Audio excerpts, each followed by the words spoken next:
ॐ देवी शैलपुत्रै नमः। वन्दे वाञ्छितलाभाय चन्द्रार्धकृतशेखरां वृषारूढां शूलधरां शैलपुत्रीं यशस्विनीं या देवी सर्वभूतेषु मा शैलपुत्री रूपेण संस्थिता। नमस्तस्यै नमस्तस्यै नमस्तस्यै नमो नमः। वन्दे वाञ्छितलाभाय चन्द्रार्धकृतशेखरां वृषारूढां शूलधरां शैलपुत्रीं यशस्विनीं पूर्णेन्दुनिभां गौरी मूलाधार स्थितां प्रथम दुर्गा त्रिनेत्रां पाटम्बरपरिधानां रत्नाकिरीटानामालङ्कारभूषिता प्रफुल्लवन्दना पल्लवाधरां कान्तकपोलां तुगंकुचां कमनीयां लावण्यां स्नेहमुखी शीर्णमध्यां नितम्बनीं प्रथम दुर्गा त्वमहि भवसागरः तारिणीं धन ऐश्वर्यदायिनी शैलपुत्री प्रणमाम्यहं। त्रिलोचननी त्वमहि परमानन्दप्रदीयमान् सौभाग्यरोगदायिनी शैलपुत्री प्रणमाम्यहं। चराचरेश्वरी त्वमहि महामोहविनाशिनीं मुक्तिभुक्तिदायिनीं शैलपुत्री प्रणमाम्यहम्।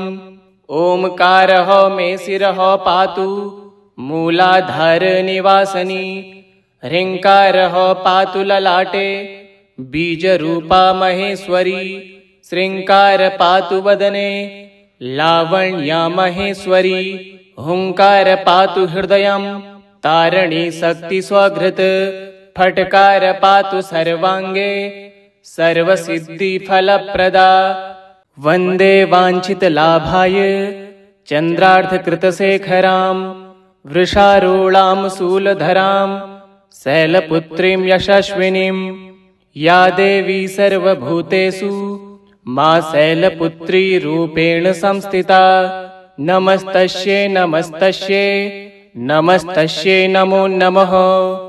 वन्दे वाञ्छितलाभाय चन्द्रार्धकृतशेखरां वृषारूढां शूलधरां शैलपुत्रीं यशस्विनीं पूर्णेन्दुनिभां गौरी मूलाधार स्थितां प्रथम दुर्गा त्रिनेत्रां पाटम्बरपरिधानां रत्नाकिरीटानामालङ्कारभूषिता प्रफुल्लवन्दना पल्लवाधरां कान्तकपोलां तुगंकुचां कमनीयां लावण्यां स्नेहमुखी शीर्णमध्यां नितम्बनीं प्रथम दुर्गा त्वमहि भवसागरः तारिणीं धन ऐश्वर्यदायिनी शैलपुत्री प्रणमाम्यहं।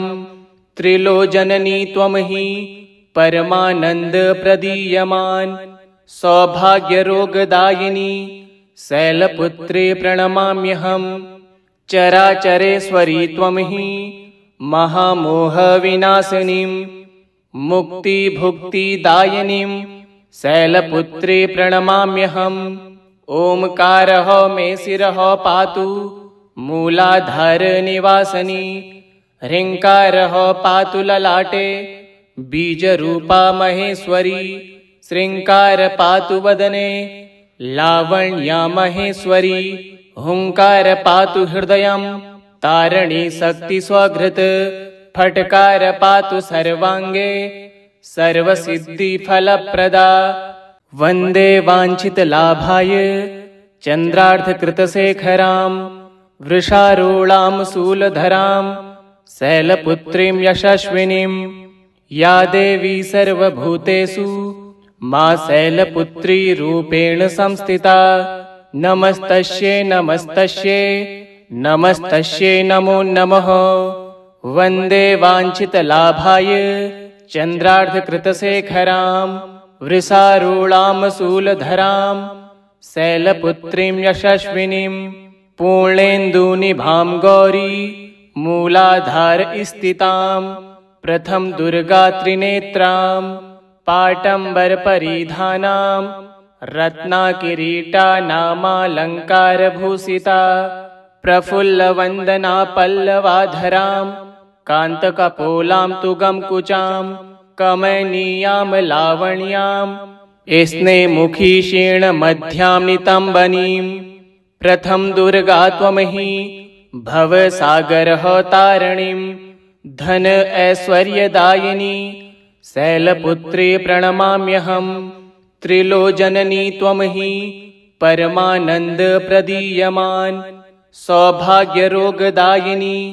शैलपुत्री प्रणमाम्यहं चराचरेश्वरी त्वमहि महामोहविनाशिनीं मुक्तिभुक्तिदायिनीं शैलपुत्री प्रणमाम्यहम् ओंकारः मे शिरः पातु मूलाधारनिवासिनी ह्रीङ्कारः पातु ललाटे बीजरूपा महेश्वरी श्रीङ्कार पातु वदने लावण्या महेश्वरी हुङ्कार पातु हृदयं तारिणी शक्ति स्वघृत फट्कार पातु सर्वाङ्गे सर्वसिद्धिफलप्रदा वन्दे वाञ्छितलाभाय चन्द्रार्धकृतशेखरां वृषारूढां शूलधरां शैलपुत्रीं यशस्विनीं या देवी सर्वभूतेषु मा शैलपुत्री रूपेण संस्थिता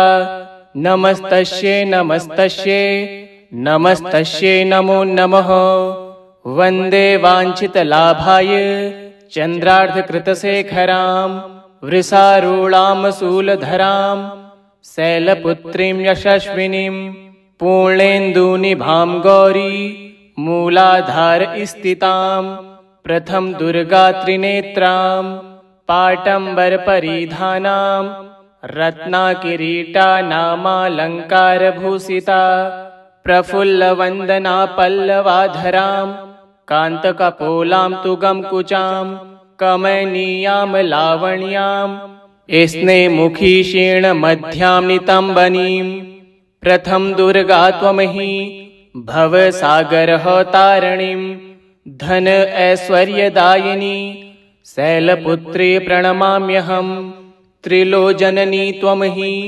परमानन्दप्रदीयमान् सौभाग्यरोगदायिनी शैलपुत्री प्रणमाम्यहं चराचरेश्वरी त्वमहि महामोहविनाशिनीं मुक्तिभुक्तिदायिनीं शैलपुत्री प्रणमाम्यहम् ओंकारः मे शिरः पातु मूलाधारनिवासिनी ह्रीङ्कारः पातु ललाटे बीजरूपा महेश्वरी श्रीङ्कार पातु वदने लावण्या महेश्वरी हुङ्कार पातु हृदयं तारिणी शक्ति स्वघृत फट्कार पातु सर्वाङ्गे सर्वसिद्धिफलप्रदा वन्दे वाञ्छितलाभाय चन्द्रार्धकृतशेखरां वृषारूढां शूलधरां शैलपुत्रीं यशस्विनीं या देवी सर्वभूतेषु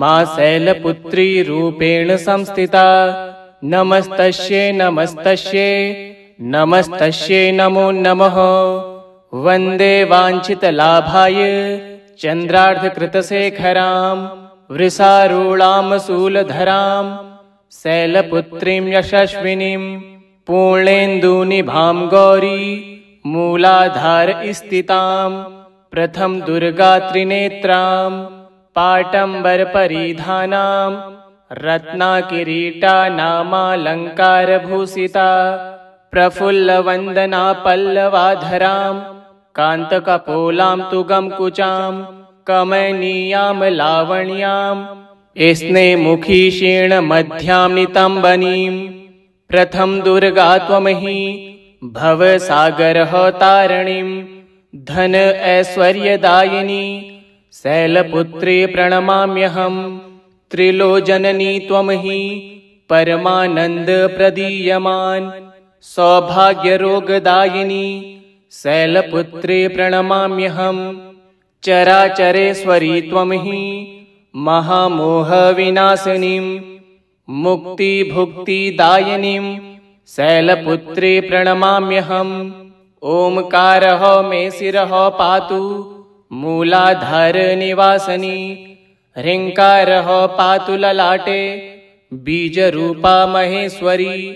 श्रीङ्कार पातु वदने लावण्या महेश्वरी। हुङ्कार पातु हृदयं तारिणी शक्ति स्वघृत। फट्कार पातु सर्वाङ्गे सर्वसिद्धिफलप्रदा। वन्दे वाञ्छितलाभाय चन्द्रार्धकृतशेखरां। वृषारूढां शूलधरां शैलपुत्रीं यशस्विनीं। या देवी सर्वभूतेषु मा शैलपुत्री रूपेण संस्थिता।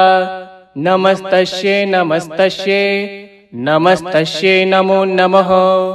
वन्दे वाञ्छितलाभाय चन्द्रार्धकृतशेखरां। वृषारूढां शूलधरां शैलपुत्रीं यशस्विनीं। पूर्णेन्दुनिभां गौरी मूलाधार स्थितां। प्रथम दुर्गा त्रिनेत्रां पाटम्बर परिधानां। रत्नाकिरीटा नामालङ्कारभूषिता। प्रफुल्लवन्दना पल्लवाधरां कान्तकपोलां तु गमकुचां। कमनीयां लावण्यां स्नेहमुखी शीर्णमध्यां नितम्बनीं। प्रथम दुर्गा त्वमहि भवसागरः तारिणीं। धन ऐश्वर्यदायिनी शैलपुत्री प्रणमाम्यहम्। त्रिलोचननी त्वमहि परमानन्द प्रदीयमान। सौभाग्यरोगदायिनी शैलपुत्री प्रणमाम्यहम्। चराचरेश्वरी त्वमहि महामोहविनाशिनीं। मुक्तिभुक्तिदायिनीं शैलपुत्री प्रणमाम्यहम्। ओंकारः मे शिरः पातु मूलाधार निवासनी। ह्रीङ्कारः पातु ललाटे बीजरूपा महेश्वरी। श्रीङ्कार पातु वदने लावण्या महेश्वरी। हुङ्कार पातु हृदयं तारिणी शक्ति स्वघृत। फट्कार पातु सर्वाङ्गे सर्वसिद्धिफलप्रदा। वन्दे वाञ्छितलाभाय चन्द्रार्धकृतशेखरां। वृषारूढां शूलधरां शैलपुत्रीं यशस्विनीं। या देवी सर्वभूतेषु मा शैलपुत्री रूपेण संस्थिता। नमस्तस्यै नमस्तस्यै नमस्तस्यै नमो नमः। वन्दे वाञ्छितलाभाय चन्द्रार्धकृतशेखरां। वृषारूढां शूलधरां शैलपुत्रीं यशस्विनीं। पूर्णेन्दुनिभां गौरी मूलाधार स्थितां। प्रथम दुर्गा त्रिनेत्रां पाटम्बर परिधानां। रत्नाकिरीटा नामालङ्कारभूषिता। प्रफुल्लवन्दना पल्लवाधरां कान्तकपोलां तु गमकुचां। कमनीयां लावण्यां स्नेहमुखी शीर्णमध्यां नितम्बनीं। प्रथम दुर्गा त्वमहि भवसागरः तारिणीं। धन ऐश्वर्यदायिनी शैलपुत्री प्रणमाम्यहम्। त्रिलोचननी त्वमहि परमानन्द प्रदीयमान। सौभाग्यरोगदायिनी शैलपुत्री प्रणमाम्यहम्। चराचरेश्वरी त्वमहि महामोहविनाशिनीं। मुक्तिभुक्तिदायिनीं शैलपुत्री प्रणमाम्यहम्। ओंकारः मे शिरः पातु मूलाधार निवासनी। ह्रीङ्कारः पातु ललाटे बीजरूपा महेश्वरी। श्रीङ्कार पातु वदने लावण्या महेश्वरी। हुङ्कार पातु हृदयं तारिणी शक्ति स्वघृत। फट्कार पातु सर्वाङ्गे सर्वसिद्धिफलप्रदा। वन्दे वाञ्छितलाभाय चन्द्रार्धकृतशेखरां। वृषारूढां शूलधरां शैलपुत्रीं यशस्विनीं। या देवी सर्वभूतेषु मा शैलपुत्री रूपेण संस्थिता। नमस्तस्यै नमस्तस्यै नमस्तस्यै नमो नमः। वन्दे वाञ्छितलाभाय चन्द्रार्धकृतशेखरां वृषारूढां शूलधरां शैलपुत्रीं यशस्विनीं पूर्णेन्दुनिभां गौरी मूलाधारस्थितां प्रथम दुर्गात्रिनेत्रां पाटम्बरपरिधानां रत्नाकिरीटानामालङ्कारभूषिता प्रफुल्लवन्दना पल्लवाधरां कान्तकपोलां तु गमकुचां कमनीयां लावण्यां स्नेहमुखी शीर्णमध्यां नितम्बनीं प्रथम दुर्गा त्वमहि भवसागरः तारिणीं धन ऐश्वर्यदायिनी शैलपुत्री प्रणमाम्यहम्। त्रिलोचननी त्वमहि परमानन्दप्रदीयमान् सौभाग्यरोगदायिनी शैलपुत्री प्रणमाम्यहम्। चराचरेश्वरी त्वमहि महामोहविनाशिनीं मुक्तिभुक्तिदायिनीं शैलपुत्री प्रणमाम्यहम्। ओंकारः मे शिरः पातु मूलाधारनिवासिनी ह्रीङ्कारः पातु ललाटे बीजरूपा महेश्वरी श्रीङ्कार पातु वदने लावण्या महेश्वरी हुङ्कार पातु हृदयं तारिणी शक्ति स्वघृत फट्कार पातु सर्वाङ्गे सर्वसिद्धिफलप्रदा। वन्दे वाञ्छितलाभाय चन्द्रार्धकृतशेखरां वृषारूढां शूलधरां शैलपुत्रीं यशस्विनीं या देवी सर्वभूतेषु मा शैलपुत्री रूपेण संस्थिता। नमस्तस्यै नमस्तस्यै नमस्तस्यै नमो नमः।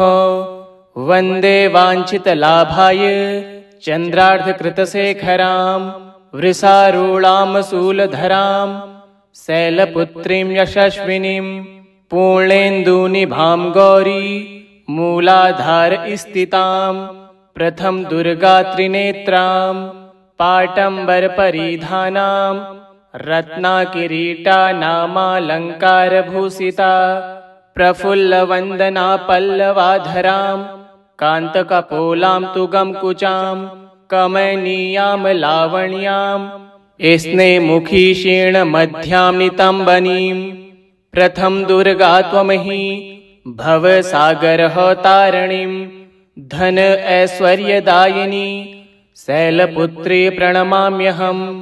त्रिलोचननी त्वमहि परमानन्दप्रदीयमान् सौभाग्यरोगदायिनी शैलपुत्री प्रणमाम्यहम्।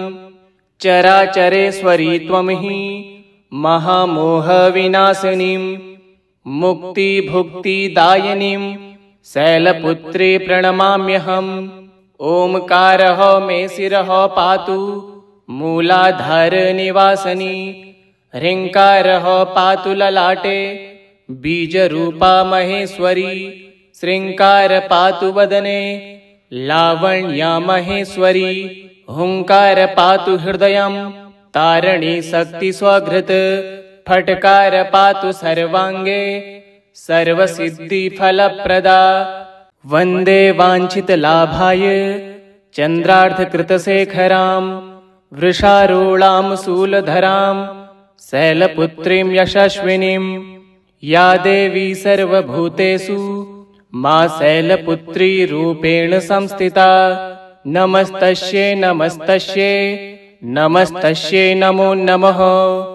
वन्दे वाञ्छितलाभाय चन्द्रार्धकृतशेखरां वृषारूढां शूलधरां शैलपुत्रीं यशस्विनीं पूर्णेन्दुनिभां गौरी मूलाधारस्थितां प्रथम दुर्गात्रिनेत्रां पाटम्बरपरिधानां रत्नाकिरीटानामालङ्कारभूषिता प्रफुल्लवन्दना पल्लवाधरां कान्तकपोलां तु गमकुचां कमनीयां लावण्यां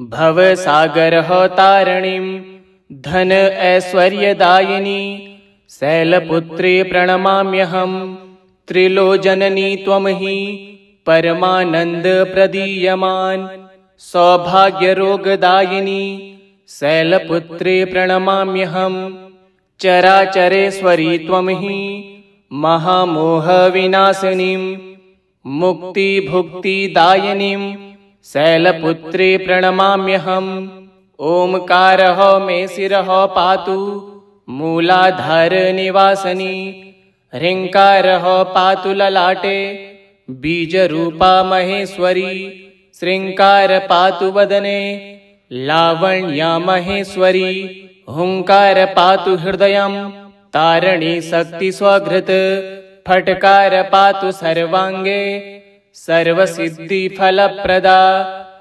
इति श्री शैलपुत्री देव्यै नमः।